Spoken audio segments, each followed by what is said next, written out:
welcome! Today in front of me Samsung Galaxy S8 and I'll show you how to check the battery temperature on this device. So first step, just go to the Play Store. Now here in search pool type the Ampere. So we have to get this application at the moment. So just tap to the install, and while this is installing, wait a few seconds.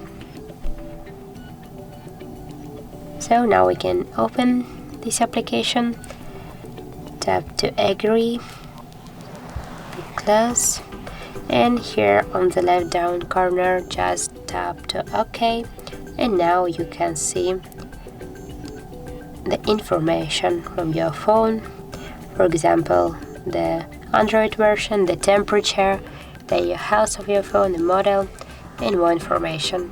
So if you like this video, just leave like, comment and subscribe our channel.